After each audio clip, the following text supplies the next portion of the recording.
Hello everybody and welcome to Car Confections. This right here is part 2 of our review of the all-new 2024 Lexus TX. Right now we're in the TX 350, which is what Lexus says 80% of you all will opt for. And we're going to be talking about a lot of different things, including getting a hard acceleration. So let's go ahead and start with that.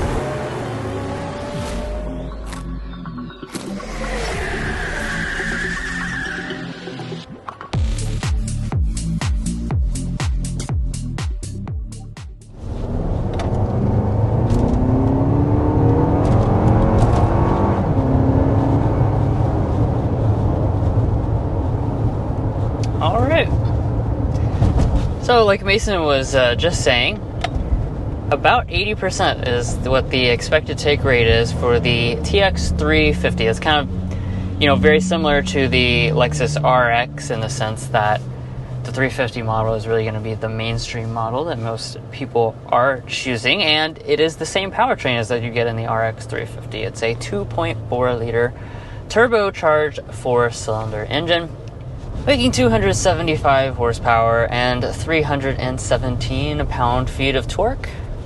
And that is good to get this to 60 miles an hour in 7.8 seconds.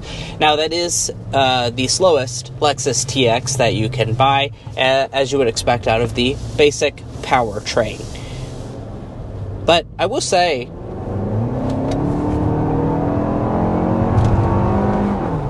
torque really pushes you back in your seat. Yeah, totally feels adequate. I mean, if you're wondering, oh goodness, this is a big 3-row SUV, and it is, combine that with a 4-cylinder engine, is it going to feel underpowered? The answer to that, I think, to me feels like no. I think that it definitely doesn't feel underpowered. What you might not like as much as the sound of the engine, perhaps, because it is a 4-cylinder. It's not going to sound maybe as silky smooth as a V6, but the power ultimately is really good, and the torque, I think, is really excellent, even compared to like a last gen RX. With the V6, you have a lot more torque, which pushes you back in the seat better, like Mason was saying. Yeah. Now, I do want to just go ahead and mention the other powertrain choices, which we have actually driven all 3 of them today. So there will be different videos for you to watch if you're interested in those different powertrain options. We have driven the 500H, which is the F-Sport Performance version. There's actually a full review on the channel, so you can see all of those details and nitty-gritty things about the F-Sport model, including drive, and that's going to be the same 2.4 liter turbo 4-cylinder, except it's going to have a front electric motor and a rear e-axle. All told, it's going to be making 366 horsepower, 406 pound-feet of torque, so ratcheting up the torque quite a bit more, even past this model, and the horsepower a lot more. That's good to get it to 60 in 6.1 seconds. So that's definitely a big performance increase if you choose that model right there.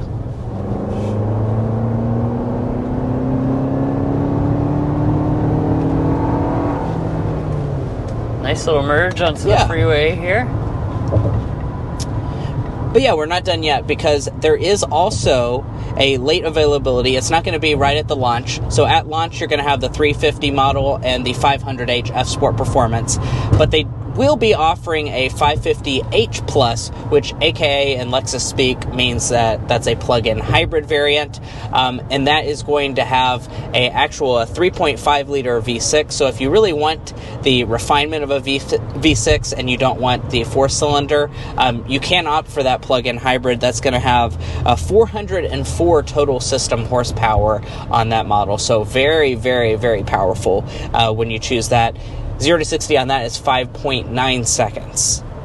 Now, obviously, that's a lot of powertrain choices, 3 to be exact. So definitely we're very happy that Lexus is giving you all those choices. If you want, hybrid performance, if you want just the traditional gasoline engine, you can get this 350 model. Very happy that they're just giving you all those choices, because really stuff like the Acura MDX, the Infiniti QX60, they don't give those types of choices. The QX60 actually is locked into just one powertrain option. Yeah, very true. And speaking of the 3 powertrain options. Each one actually does come with a different transmission. Yep. So, as follows. 8-speed automatic with the 350, 6-speed automatic with the 500H, eCVT with the 550H Plus. As I was saying, we have an 8-speed automatic transmission that works quite nicely here with this 350 model. We're just in the standard drive mode right now.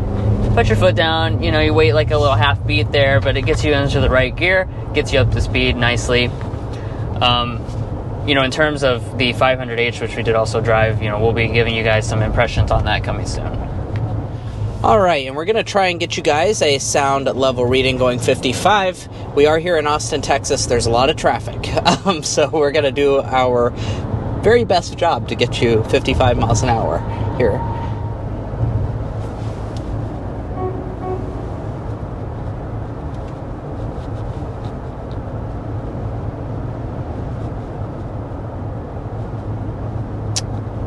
All right, official Car Confections sound level reading.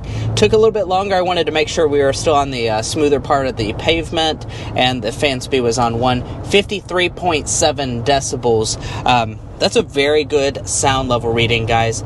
If there's one thing that we've noticed about driving all of the TX models today, the 350, the 500H, and the 550, it's that they're very quiet. All of our sound level readings have been very low, and just listening here, personally, it seems very, very quiet. Now, I don't have to guess, though, because I can just go to carconfections.com, and on our website, we have posted all of this vehicle's rivals, including those main competitors like the Acura MDX and QX60. And as far as how it compares to those rivals, that actually does place this as number 2 in the luxury midsize segment, only behind the Volvo XC90 Recharge. Now, granted, we haven't updated it with the other TX models that we tested out. I believe we got one actually lower than this in the 500H F Sport Performance.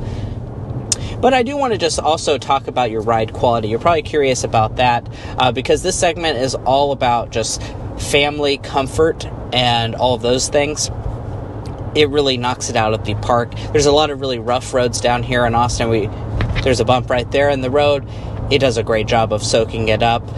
The seats are very comfortable. I do want to point out, if you want adaptive dampers, you can get those as standard equipment on the F Sport Performance model. Obviously, we don't have that on today's example that we're in right now, but I don't think you need them. That's really just to add additional level of sportiness to the vehicle. Right, exactly. I was going to say, it really isn't designed to add comfort. It's designed to add a little bit of sporty capability, because default with the TX is certainly maximizing comfort. But we do want to do one of our other signature elements, our airball and slam dunk. What's our least favorite and favorite element about this all-new Lexus TX? Drew, kick us off with the slam dunk. I think the slam dunk has to be the space, because Lexus has finally given us the space that we've long wanted. You had the RXL, it was just barely longer than the regular one. Jamming that third row in there, not much cargo space. The GX and the LX are both, very small, really, for their size. This here, though, is finally the first Lexus that really just focused on maximum space. And boy, does it have it in spades. The third row is great. Behind the third row is a ton of space, and fold that down and you've got pretty much more space than anything out there. So I really like that they just focused in on space and they accomplished that. And before I do my airball, I do want to just go ahead and mention this is part 2 of our Lexus TX review. If you want to know all the nitty-gritty details about that space, the third row, the second row, the exterior, the interior pieces, that can all be found in part 1 of our review. So go ahead and check that video out if you're interested at all in those other details. Now, as far as our airball is concerned, it's just going to be the cabin materials. Not necessarily that they are bad. We do just think that it could be a little bit nicer, especially when you're looking at a luxury model that's pushing about $70,000 if you load it out in the 350 form. The cabin materials, it's lacking a lot of wood trim. There's a lot of really nice soft touch plastics and Alcantaras and stuff, but we feel like some of those really nice premium materials are lacking a little bit in that model. Yeah, it doesn't really escalate, I guess, as you spend more money. It seems to be kind of, the same throughout the whole lineup. And I do want to talk about fuel economy for this TX, because that's another practical element that you'll be living with on the daily if you buy one of these. I will mention all of them use premium fuel, so that's just right off the bat. The fuel economy is going to be 23 miles a gallon combined for both front-wheel drive and all-wheel drive. By the way, for the 350 model, you do have the option between front drive and all-wheel drive. The other models are going to come standard with all-wheel drive. And as far as how that compares to fuel economy within the TX lineup, this 350 is actually going to be the worst fuel economy in the lineup. The 500H, despite having quite a bit more power as well as quite a bit more torque and performance, it does still get better fuel economy because it's a hybrid after all. It gets 27 mpg. So that's something to keep in mind. Additionally, the 550H Plus plug-in hybrid is rated, I believe, by Lexus, or estimated to be 33 miles of full electric range, and the fuel economy is 29 miles a gallon combined on that model. So if you're concerned about maximum efficiency, I would say get something else that's not the 350 model, and you're also going to get more power on board as well. If you're wondering about athleticism, especially compared to something like the Grand Highlander, our time behind the wheel, I think, has shown that Lexus spent more time refining the driving characteristics. The Grand Highlander feels bigger behind the wheel, has a more body roll, you could say. That being said, especially in the standard version, it's not sporty in any way. It's definitely, a big SUV that you feel is relatively big but controlled, and when the steering is in normal mode, it's very lightweight. That being said, like we said, we drove the other models. You'll see some footage of that. It does make quite a bit of difference going to the F Sport model. Yeah. And the last thing I want to talk about here is your warranty. You're going to have Lexus Signature Warranty, which is for your 50,000 mile basic, 6-year 70,000 mile powertrain. Additionally, you're going to get 2 complimentary service visits.